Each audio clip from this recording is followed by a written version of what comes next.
Welcome to this explainer. Today, we're tearing down the ultimate business guru cliché, and we're going to do it using some incredibly rigorous, hard data out of India. Look, we've all heard the phrase, right? Your network is your net worth. It's literally plastered all over LinkedIn, shouted from the stages of every business seminar, and sold to us as the absolute unquestionable truth of the modern marketplace. But what if the very foundation of that advice is just fundamentally flawed for millions of people?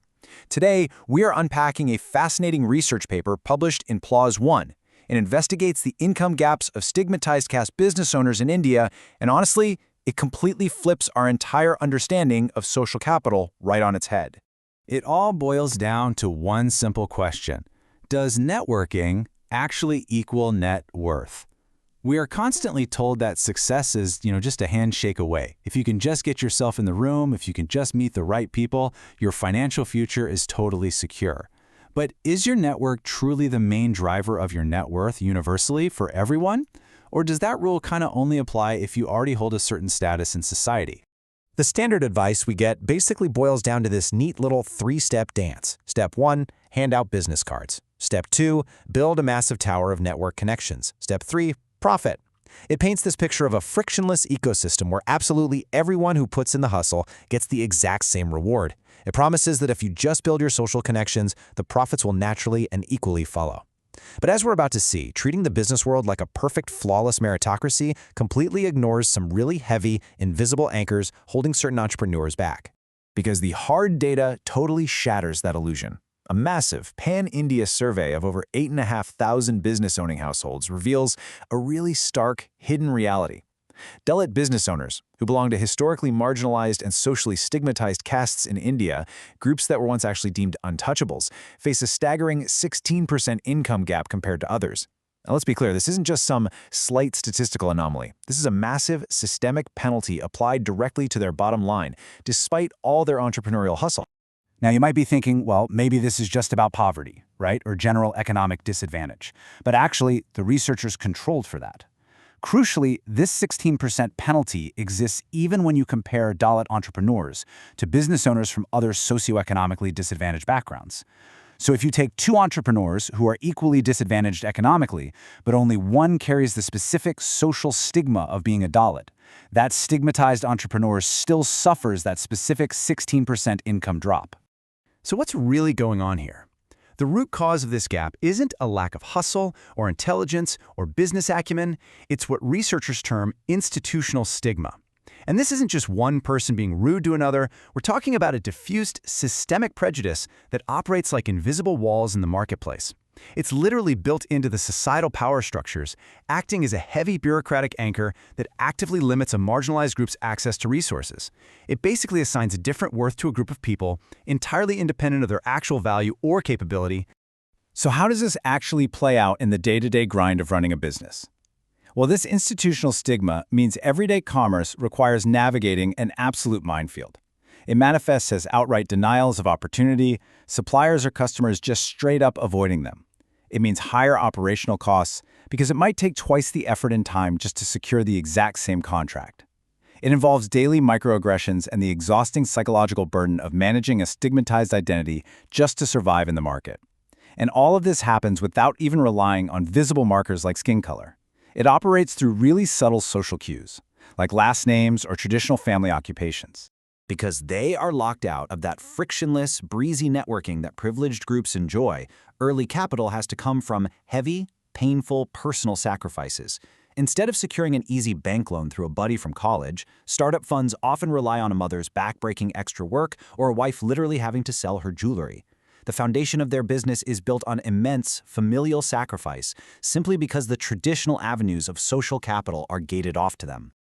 And this brings us to a mind-bending paradox in the data.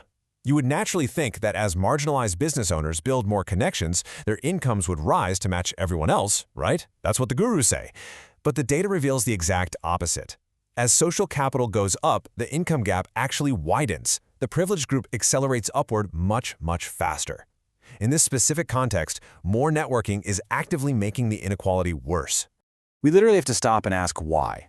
Why on earth would gaining more connections, following the exact advice every business guru preaches, somehow disproportionately benefit the privileged while leaving the marginalized even further behind? I mean, if they are building the exact same tower of network connections, why is the return on investment so drastically different? To solve this mystery, we've got to look deeper into the data and split this whole concept of social capital into two distinct categories. On one side, we have bonding social capital. These are the connections within your own community, your close friends, your family, your neighbors. On the other side, we have bridging social capital. This represents the connections outside your community, reaching out to diverse outside networks, which, let's be honest, is typically where the most lucrative business opportunities actually lie.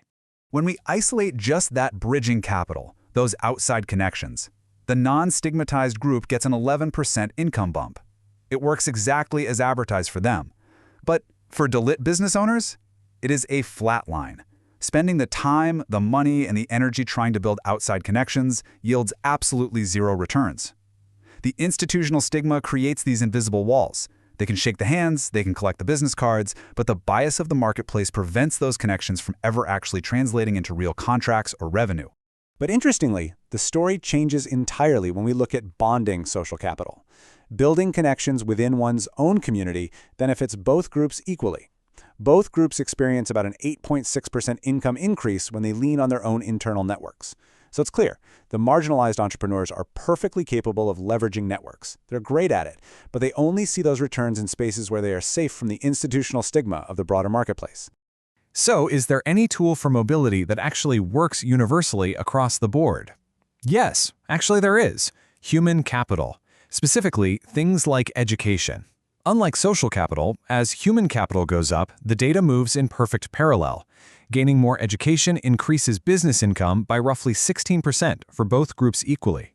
Because education is about your individual capability rather than asking for social permission, it bypasses the gatekeepers of stigma. It doesn't magically erase the baseline income gap, but it absolutely proves that human capital is a reliable tool for growth that institutional stigma cannot entirely neutralize. Look, all of this data proves one vital point. Simply telling marginalized individuals to network harder is an entirely ineffective solution to a deeply structural problem. It's kind of like telling someone to swim faster while they're chained to a bureaucratic anchor. We need to zoom out and look at the macro ecosystem here. The goal shouldn't be to hand out more generic networking advice to the marginalized. The goal really must be to fix the foundation of the marketplace itself, dismantling the institutional biases that prevent fair exchange in the first place. So I want to leave you with this final thought. How can we ever achieve true equal opportunity in a marketplace where the very foundation fundamentally assigns different worth to different people? The data is super clear here. Social capital is a powerful tool, sure, but it is a luxury of the privileged as long as institutional stigma exists. Until we address those systemic barriers, that old cliché is only half true. It really isn't just who you know. Unfortunately, in an unequal system, it's also who society allows you to be. Thanks for joining me on this explainer. Keep questioning the clichés and always keep looking at the data.